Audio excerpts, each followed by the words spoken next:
अस्सलाम वालेकुम my language learners, hope you guys are doing very well.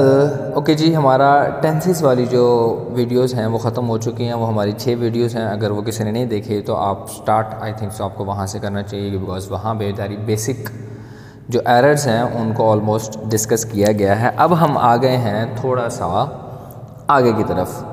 आज जो हम टॉपिक स्टार्ट कर रहे हैं वो है जी प्रपोजिशन का। हम क्या करेंगे इस टॉपिक में, जैसे कि हम पहले कर रहे थे। If you are new to the channel, आपको शायद ना पता हो, मैं उनके लिए बता देता हूँ कि हम क्या करते हैं।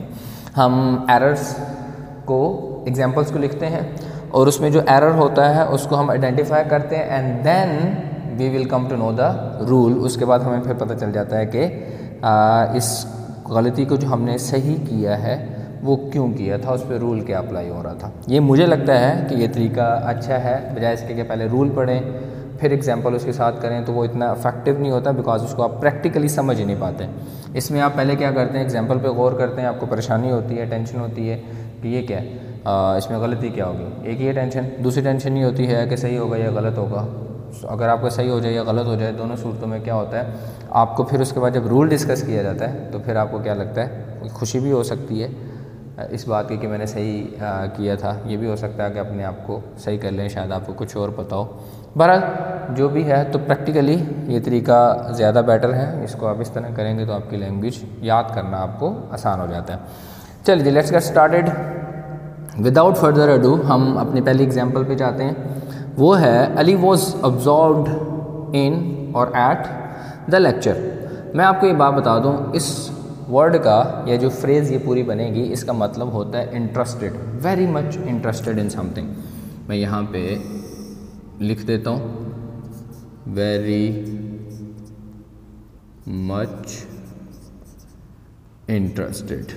ठीक है जी, किसी चीज़ में जब आप बहुत ज़्यादा इंटरेस्टेड होते हैं। इनग्रोस भी इसके लिए वर्ड यूज़ होता है, ENGROSSED, उसको भी देखेगा। चले अच्छा, अब अब्जॉर्ब के साथ हम प्रपोजिशन कौन सी यूज़ करेंगे जो कि ठीक होगी, तो वो है इन।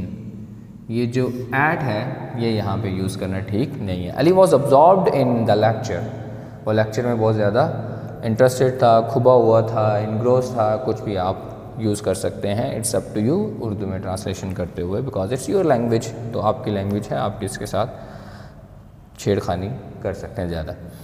चलें जी, ये आगे समझ।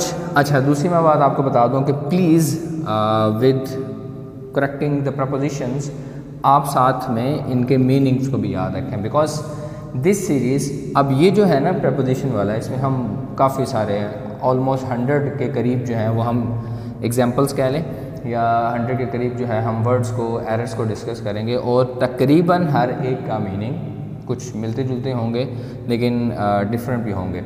तो इसमें ये होगा कि आपके पास एक वोकैबुलरी की लिस्ट भी जमा हो जाएगी। और दूसरी बात ये है कि जब इस तरह की आप वोकैबुलरी यूज़ करते हैं तो वो ज़्यादा इफेक्टिव होती है, वो एडवांस इंग्लिश में चला जाता है। तो बजाय इसके कि आप नॉर्मल वर्ड यूज़ करें, उसके अगर आप ये करेंगे तो थोड़ा सा डिफरेंट लगता है, और जो चीज़ डिफरेंट होती है उसी का मज़ा होता है। आगे चलते हैं। इसमें से Arham, accused, Saif, for, of, stealing, दोनों में से क्या आएगा। अक्सर को आपको पता होगा इसका मतलब क्या होता है कि इल्ज़ाम लगाना। ठीक है, आप जब किसी पे इल्ज़ाम लगाते हैं, ब्लेम तो नहीं कह सकते, ब्लेम भी कह सकते हैं। जब इल्ज़ाम लगाते हैं, आप ब्लेम करते हैं, तो उस वक़्त जो हम अक्यूज़ के साथ प्रपोजिशन यूज़ करेंगे वो क्या होगी, आपको ख़ुद भी सोचना चाहिए before I tell you what is the correct answer, तो ताकि आपका भी इम्तिहान हो जाए कि आपको सही पता या नहीं पता। ठीक है, तो हमारे पास जो अक्यूज़ के साथ आएगी वो होगी accused of. Arham accused Saif of stealing. Arham ने क्या किया, उस पर इल्ज़ाम लगाया कि सैफ ने चोरी की थी, है मेरी कोई चीज़ चुरा ली है, कोई कुछ भी होगा, हल्का फुल्का या जो भी होगा। और सैफ साहब कह रहे हैं ना भाई, मैं 5 वक्त नमाजी हैं, इतना का काम मैं नहीं कर सकता। तो वो है, आप जब इंग्लिश में सैफ जो है वो कहेगा या अरहम या आप बता रहे होंगे, तो फिर आपने ये वाला यूज़ करना है, आप अपनी लैंग्वेज में अपने एतबार से करेंगे। एंड देन ये वाली जो नीची एग्जांपल है, ये मैंने एक गलती कर दी कि मैं यहाँ पे वर्ड लिखना भूल गया, चार्ज्ड मैंने लिखना था CHARGED, इसको प्लीज़ देख लीजिएगा। अच्छा जी, इस वर्ड का मतलब इससे मिलता जुलता है, ठीक है। अच्छा जी, अब प्रपोजिशन मैं पूरी एग्जांपल पढ़ता हूँ ताकि आपको समझ आ जाए कि इसमें से एग्जांपल क्या है, फिर हम उसमें से देखते हैं प्रपोजिशन क्या होगी। अशरफ वॉज चार्ज्ड ऑफ या विद मर्डर। अब देखें उसके मुताबिक ऊपर हमने क्या लगाया, ऑफ लगाया अक्यूज़ के साथ, और मीनिंग सेम है, इसका भी मीनिंग मिलता जुलता है, तो हम यहाँ पर भी ऑफ नहीं लगा सकते, हर जगह पे एक ही चीज़ नहीं चलती होती। यहाँ पे आएगा आपका विद, ठीक है जी। ये वाला आपका चार्ज अगर आप करेंगे तो ये कट जाएगा। तो Ashraf was charge with murder, ठीक है जी, उसका हुआ कि उसने मर्डर किया। तो यहाँ पे आपने जब चार्ज यूज़ करेंगे इस मीनिंग के लिए तो आप विद लगाएंगे, and if you are using accused तो you have to use the preposition of with that, for is not correct. Hope so यहाँ तक क्लियर होगा। चलें आगे चलते हैं।